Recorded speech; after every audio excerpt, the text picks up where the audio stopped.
Bicara soal kesadaran ini hal yang sangat penting. Mengapa? Karena sebenarnya nanti ujungnya, kalau kita urut ya, ujungnya ini adalah kita bicara sebenarnya realitas kehidupan.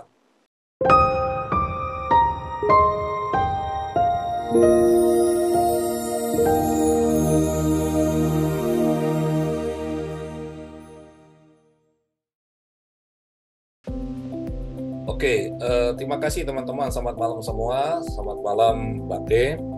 Saya izin untuk menyampaikan uraian di sesi pertama ini. Jadi teman-teman, ini adalah satu topik yang sangat menarik ya. Bicara soal kesadaran ini hal yang sangat penting. Mengapa? Karena sebenarnya nanti ujungnya, kalau kita urut ya, ujungnya ini adalah kita bicara sebenarnya realitas kehidupan. Jadi seringkali saya ini melakukan konseling atau berbagi di komunitas tertentu ya, saya menyelenggarakan pelatihan, itu kita selalu berbicara bagaimana caranya untuk bisa meningkatkan kualitas hidup dan kehidupan. Pakai bahasa yang lebih keren itu adalah bagaimana realitas kehidupan ini bisa ditingkatkan sehingga menjadi sesuatu yang lebih baik seperti yang kita harapkan. Karena selama ini ada banyak kita temui orang-orang yang sudah berusaha mencari cara untuk bisa punya kehidupan yang lebih baik, kualitas batin yang lebih baik, kualitas kehidupan mental yang lebih baik. Itu karena mereka sering mengalami kendala, akhirnya mereka bilangnya begini, ya ini sudah nasib saya, ya memang sudah karmanya saya, ya memang ini sudah suratan, dan seterusnya, dan seterusnya. Apakah benar seperti itu? Sebenarnya tidak. Jadi sebenarnya apabila kita membahas realitas ini, kalau kita mau melakukan perubahan adalah kita perlu memulai dari yang paling basic, paling mendasar, yaitu apa? Bicara kesadaran. Kalau kita berbicara kesadaran, ini perlu dibedakan karena dalam bahasa Inggris dan dalam bahasa Indonesia, kalau kita bicara awareness, itu kesadaran. Kita bicara consciousness, itu juga kesadaran. Nah, ini nanti kita akan bedakan dan saya akan sedikit berbagi mengenai komponen-komponen dalam proses berpikir juga, karena ini landasannya sama, yaitu kesadaran. Saya mulai dengan kesadaran, yaitu awareness. Jadi awareness ini adalah sebuah tingkat pengalaman manusia yang paling mendasar. Jadi ini mengacu pada kemampuan dasar kita untuk bisa merasakan atau mengetahui suatu stimulus atau rangsangan, baik yang berasal dari luar diri kita maupun yang berasal dari dalam diri kita, yaitu dari batin. Nah, persepsi ini bisa sesederhana kita merasakan, misalkan, oh ini ada sinar matahari, saya merasakan hangat di tubuh saya, atau kita mendengar ada suara burung, ya, mengetahui, menyadari adanya stimulus dari luar ini, inilah sebenarnya kesadaran. Jadi dia paling dasar. Kemudian di atas kesadaran awareness ini, kita membangun yang namanya consciousness atau kesadaran diri. Jadi lebih tepatnya kita sebut saja sebagai kesadaran diri. Kesadaran diri ini mewakili satu tingkat eksistensi yang lebih tinggi. Jadi bukan sekadar kita hanya menyadari atau tahu mengenai sesuatu, tapi kita menambahkan lapisan interpretasi dan refleksi. Jadi semula kita hanya tahu, oh ini ada suara burung. Kemudian kalau kita mengaktifkan kesadaran diri kita atau consciousness, maka kita bisa memikirkan atau kita bisa melakukan pemikiran, ini sebenarnya apa ini? Kita bisa merenungkan, kita bisa menafsirkan. Ini kalau burung apa? Jenisnya apa? Jadi sedikit lebih advance sudah. Dengan menggunakan kesadaran diri ini kita mencipta makna, kemudian persepsi yang sudah kita miliki itu bisa menjadi sesuatu yang berbeda dari sekadar kita tahu. Nah, setelah kita mengembangkan kesadaran diri ini, kita bicara mengenai pikiran. Jadi pikiran ini adalah sebenarnya wadah di mana kesadaran awareness dan kesadaran diri, consciousness ini terwujud. Jadi ini sebenarnya adalah sebuah jaringan proses kognitif yang sangat kompleks. Dia meliputi persepsi, ada memori di dalamnya, kemudian imajinasi, kemudian juga penalaran. Kalau kita bicara pikiran, ini di psikologi barat kita mengenal ada pikiran sadar, ada pikiran bawah sadar. Masing-masing dengan fungsi dan perannya. Di mana dari hasil penelitian diketahui bahwa pikiran sadar ini mengendalikan kita hanya sekitar 1-5%, sementara pikiran bawah sadar antara 95-99%. Jadi, pikiran ini tempat kita membangun model mental yang kompleks, yang rumit mengenai realitas yang kita alami. Dan di pikiran ini jugalah buah pikir ini terbentuk.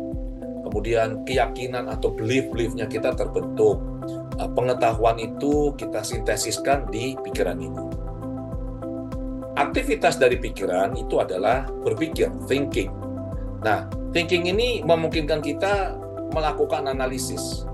Kita melakukan sintesis, melakukan evaluasi terhadap informasi atau data yang kita dapatkan dari lingkungan. Jadi ini adalah proses bagaimana kita menghubungkan berbagai elemen pengalaman. Kita merumuskan ide, kita memecahkan masalah, kemudian kita juga membuat keputusan-keputusan yang kita pikir yang terbaik untuk saat ini. Jadi ini jauh lebih kompleks lagi. Satu komponen lagi, yaitu adalah perhatian. Nah, dalam bahasa Inggrisnya ini disebut dengan attention. Perhatian ini perannya penting sekali dalam proses kognitif, karena dengan perhatian ini kita menyaring informasi yang masuk ke dalam kesadaran kita. Jadi perhatian ini adalah sebuah fokus yang sifatnya selektif terhadap rangsangan atau stimulus, sehingga hanya yang kita beri perhatian, hanya yang kita rasa penting, yang kita utamakan, itu yang kita terima informasinya, yang lainnya kita abaikan.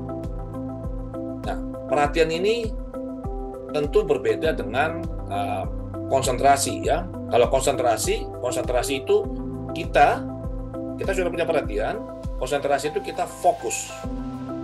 Jadi konsentrasi adalah perhatian yang terfokus, dan ini membuat kita menjadi semakin sempit wilayah yang menjadi perhatian kita, dan kita semakin dalam, masuk ke dalam suatu objek yang kita perhatikan.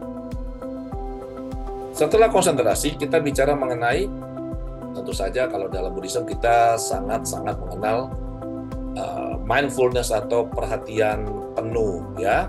Nah, perhatian penuh ini beda dengan konsentrasi. Jadi perhatian penuh menambah dimensi pada interaksi ini dengan kita mendorong kesadaran itu menjadi terbuka, dan kita tidak menghakimi terhadap momen saat ini. Jadi perhatian penuh ini melibatkan perhatian pada sensasi tubuh, pada pikiran, pada perasaan, kemudian pada fenomena-fenomena batin yang lain. Dan ini dilandasi juga dengan rasa ingin tahu dan penerimaan. Kita tidak menghakimi, tidak memberikan penilaian apapun. Kalau tadi konsentrasi sudah dijelaskan, dia mempersempit fokus. Perhatian penuh mendorong kesadaran menjadi lebih luas. Seperti kalau kita menggunakan lensa kamera, ada yang lensa yang tele. Kalau kita menggunakan lensa tele itu jarak jauh, itu konsentrasi dia sempit. Tapi ada juga lensa yang sifatnya itu lebar. Nah, ini adalah mindfulness. Jadi ini semua akan kita gunakan kalau kita sudah mengerti komponen-komponen ini, maka kita bisa gunakan sesuai dengan kebutuhan untuk bisa mengalami pengalaman hidup momen demi momen, waktu demi waktu, dan pada akhirnya kita menggunakan ini untuk mencipta realitas seperti yang kita inginkan.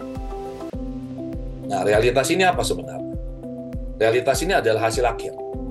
Hasil akhir dari tadi itu semua. Ada kesadaran sebagai awareness, ada kesadaran diri yaitu consciousness, kemudian ada thinking, berpikir, ada mind, kemudian ada attention, ada concentration, ada mindfulness.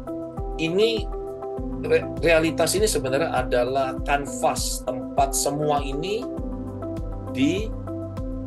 dilukiskan. Jadi apa-apa yang sudah dijelaskan ini, itu mereka saling berpengaruh, saling mempengaruhi, dan ini semua dituangkan di atas kanvas realitas. Dan inilah yang kita alami dalam kehidupan kita. Ada yang suka dengan lukisannya, ada yang tidak suka. Nah, kalau sudah suka, bagus. Kalau tidak suka, bagaimana? Kita perlu mengubah. Dan untuk mengubah gambar yang ada pada kanvas ini, yaitu realitas ini, tentu kita membutuhkan sebuah cara, upaya. Untuk bisa melakukan itu, kita perlu mengerti komponen-komponen yang tadi sudah dijelaskan. Jadi tidak asal, ya pokoknya saya mau menggunakan kesadaran, tidak. Jadi kita mengerti dulu, kesadaran ini apa, kemudian kesadaran diri ini apa, terus bagaimana pikiran kita bekerja, bagaimana kita menggunakan perhatian kita, bagaimana kita menggunakan konsentrasinya kita. Dan ini saling terhubung, saling berpengaruh, dan seringkali karena ini mayoritas terjadi di bawah sadar, kebanyakan orang tidak sadar apa yang terjadi, komponen-komponen yang tadi sudah dijelaskan ini bekerja secara otomatis, mengikuti sebuah default yang umumnya orang tidak sadar. Tapi begitu kita sudah sadar, kita menggunakan kesadaran kita, kita menyadari, kita tahu apa yang terjadi di dalam diri kita, maka pada momen inilah kita mulai bisa melakukan perubahan seperti yang kita inginkan. Jadi realitas ini adalah sebuah konstruksi yang sifatnya subjektif, ya, sebuah gambaran yang diciptakan pikiran berdasarkan stimulus atau informasi yang masuk, kemudian ini diterjemahkan, diinterpretasikan. Nah, akan tetapi kembali lagi, informasi yang masuk ini bergantung bagaimana kita memfokuskan pikiran kita, perhatian kita pada yang mana. Jadi misalkan ada sebuah informasi yang sama, tapi oleh dua orang yang berbeda, mereka menggunakan kesadaran yang berbeda saat itu. Yang satu benar-benar aware, mindful, yang satu tidak.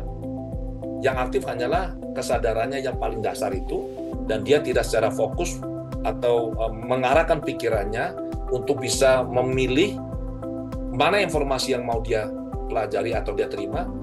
Maka interpretasi dari informasi yang tidak lengkap ini berpengaruh pada hasil yang dia ciptakan. Bisa sesuatu yang negatif, bisa sesuatu yang positif. Kalau dia positif, ini bagus. Tapi kalau dia negatif, ini akan sangat berpengaruh bagi hidup dan kehidupannya kita. Jadi singkat cerita begini, kesadaran ini membuka pintu menuju kesadaran diri. Jadi dari awareness kita ke consciousness. Kemudian pada gilirannya ini membentuk fungsi pikiran. Pikiran melalui proses berpikir didukung oleh perhatian, konsentrasi, kemudian perhatian penuh, itu mencipta narasi yang terus berkembang. Dan ini yang akhirnya disadari atau tidak akan menentukan atau mendikte persepsi kita. Nah, persepsi ini juga dipengaruhi oleh belief yang ada di pikiran kita, di bawah sadar. Dan ini kerjanya otomatis. Seperti kita menggunakan kacamata seperti ini, atau kita menggunakan, kalau kacamata kita masih sadar ya, ada kacamata ya. Atau kita menggunakan soft lens. Jadi persepsi ini memberikan warna, sehingga kita tidak bisa melihat segala sesuatu itu apa adanya, tapi kita melihat itu sebagaimana kitanya. Jadi menurut kita maunya seperti apa, ya terjadilah seperti itu.